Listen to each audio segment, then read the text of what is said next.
Hai, minasan konnichiwa. Di video kali ini kita akan membahas bab 8 mengenai evolusi, dan di video kali ini di bab 8 ke-1 mengenai asal kehidupan. Jadi kita mulai dari teori spontaneous regeneration, di mana ini teori yang sebenarnya dimulai dikembangkan dari Aristoteles. Jadi sebenarnya saya tidak menggunakan gambar dulu ya, kamu dengar dulu ya. Jadi mengenai perkembangbiakan yang secara alami ini itu diusulkan oleh Aristoteles, di mana misalnya yang namanya makhluk hidup itu datang dari benda-benda yang inorganik. Misalnya kamu punya batu, dari batu itu nanti akan keluar cacing. Oh, artinya cacing lahirnya dari batu. Itu yang disebut dengan teori reproduksi alami, spontaneous generation. Nah, kemudian teori itu akan terus berlangsung sampai berabad-abad, hingga nanti di abad ke-17 ada saintis ya, ada ilmuwan yang melakukan eksperimen seperti berikut gambar di sini. Dia mau menunjukkan kalau misalnya Aristoteles itu salah. Dia mau menunjukkan kalau misalnya daging itu tidak melahirkan eh, larva-larva lalat seperti ini. Jadi bagaimana eksperimennya adalah dia menyiapkan satu bejana di sini, diisi dengan daging, kemudian dibuka secara bebas. Apa yang terjadi nanti adalah kita bisa melihat larva lalat di sebelah sini. Itu kenapa? Karena lalat itu bisa masuk ke dalam, dan di situ dia melepaskan telur mereka di dalam daging sehingga keluar larva seperti ini. Ya. Nah, eksperimen kedua adalah di mana dia menggunakan bejana yang sama tapi ditutup kali ini. Ya. Ketika ditutup artinya apa? Tidak ada larva yang dibentuk di sini. Itu menunjukkan kalau misalnya lalat tidak bisa masuk dan bertelur di sini. Ya, jadi dia memang mengusulkan kalau memang larva lalat itu datangnya dari lalat, bukan dari daging. Tapi mereka-mereka yang masih percaya dengan teori yang lama, mereka bilang, kan daging itu tidak ada udara, jadi dagingnya tidak bisa bernafas, jadi larvanya tidak bisa lahir. Maka eksperimen ketiga, dia menggunakan semacam jaring ya di sini.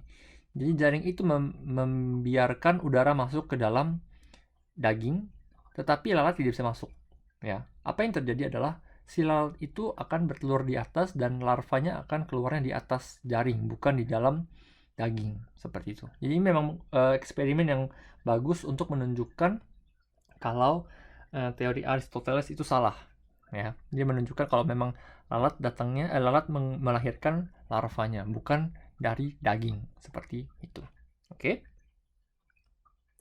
Kemudian eksperimen berikutnya itu dilakukan oleh Pasteur. Kamu pernah dengar Pasteur eksperimen ini juga mengenai kalau kamu misalnya lihat dalam proses pemanasan susu atau pemanasan minuman, Pasteur itu proses di mana kamu memanaskan minuman itu sehingga semua bakteri-bakteri yang ada di dalam minuman itu mati. Jadi kamu bisa mensterilkan minuman itu. Ya. Nah, eksperimen yang zaman dilakukan Pasteur untuk membuktikan kalau misalnya makhluk hidup itu datang dari makhluk hidup lainnya, dia pertama membuat bejana, ya, bejananya bentuknya seperti ini, di mana kepalanya bentuk S. Ya. Di dalam sebelah sini, di situ dimasukin kaldu daging, ya, ada kaldu. Kemudian kaldu itu di dalamnya tentu saja ada bakteri banyak, ya. Yang dilakukan pertama adalah dia panaskan di sini.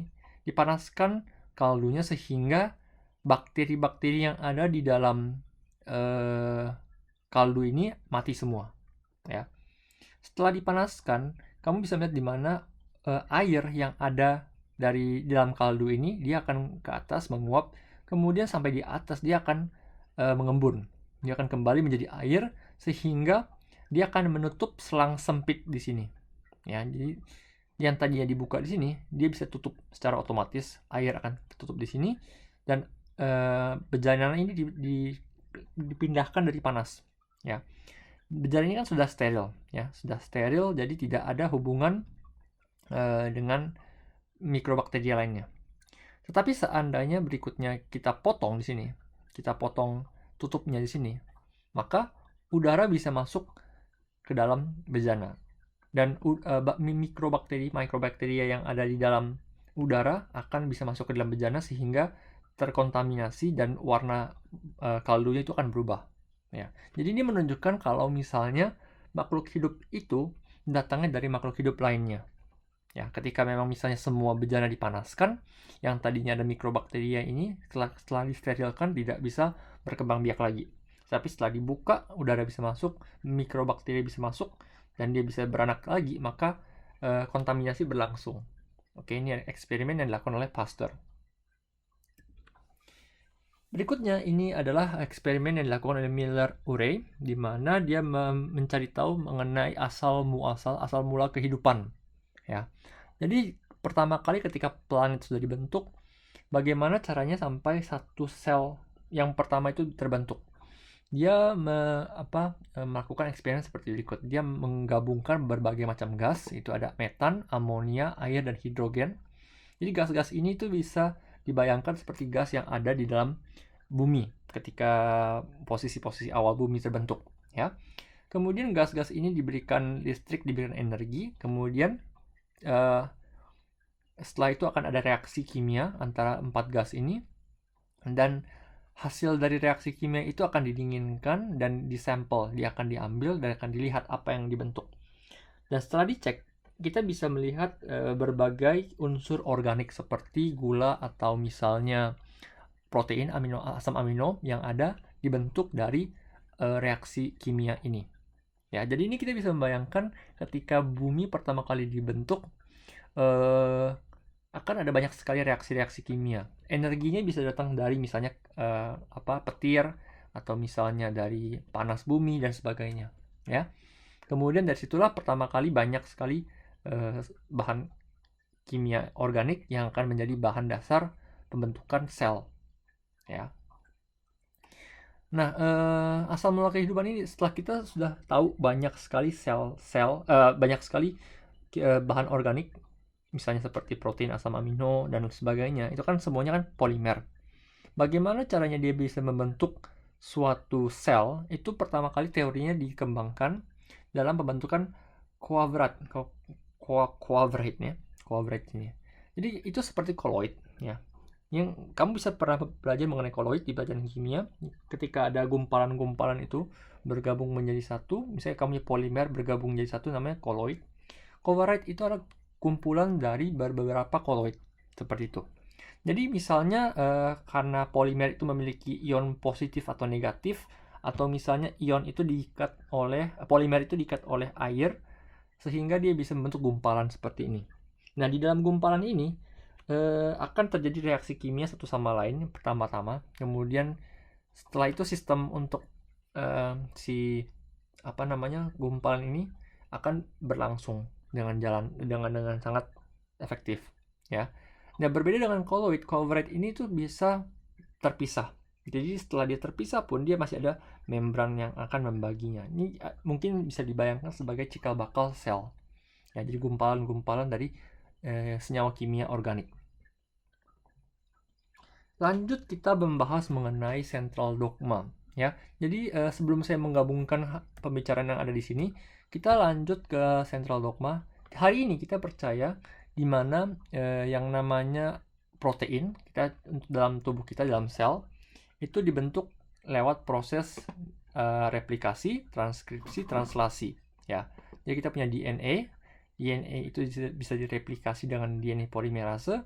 Kemudian setelah mau dia ditranskripsi, dibuka dan membentuk RNA polimerase, dan terakhir ditranslasi dengan ribosom menjadi protein.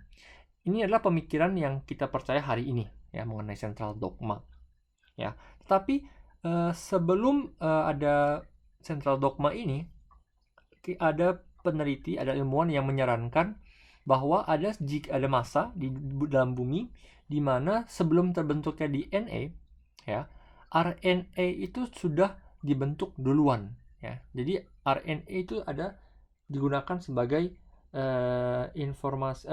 media penyimpan informasi genetik, ya. Kenapa? Karena RNA kan hanya single strand, satu rantai saja. Pembentukan RNA jauh lebih gampang daripada pembentukan DNA, ya. Dan RNA itu kamu bisa bayangkan sebagai kumpulan dari asam amino dan senyawa organik lainnya. Sama seperti yang tadi ketika kita belajar mengenai quadrate, ketika asam amino, gula dan ribosa dan asam dan basa, maaf, itu bergabung jadi satu, itu akan membentuk RNA. Nah, disitulah pertama kali RNA akan terbentuk dan dia akan mulai melakukan transkripsi translasi dan membentuk protein. Nah, disitu juga protein-protein ini termasuk enzim, misalnya enzim yang digunakan untuk memecah sesuatu, atau enzim yang digunakan untuk membentuk sesuatu. Enzim-enzim ini itu nanti akan membuat lingkungan hidup di dalam coverage itu akan lebih nyaman, sehingga terbentuklah sel. Nah, setelah sudah bekerja bertahun-tahun berlama-lama, maka protein ini, enzim-enzim ini akan membentuk lingkungan yang akan lebih nyaman dari membentuk DNA. Karena tadi saya bilang DNA itu kan adalah double strand, ada 2 rantai. Untuk membentuk DNA itu lebih susah daripada RNA. Jadi kita hari ini bisa memiliki DNA itu karena zaman dulu setelah protein itu dibentuk dari RNA, protein itu yang membuat lingkungan lebih nyaman untuk membentuk DNA. Seperti itu. Oke? Jadi ya yang kamu harus ingat mengenai pelajaran ini, pertama yang tadi mengenai Miller-Urey, dia tahu di mana gas-gas ini membentuk senyawa kimia organik. Kemudian dari situ dibentuklah gumpalan-gumpalan namanya coverage, dan gumpalan-gumpalan ini yang nantinya akan membentuk RNA, kemudian membentuk protein, dan protein itu akan membentuk lingkungan dari dalam sel itu, sehingga terjadilah sebuah makhluk hidup. Oke? Baik, itu saja untuk video kali ini. Saya akan ketemu kalian di video berikutnya. Terus semangat belajar. Thank you, gambatte kudasai. Sayonara.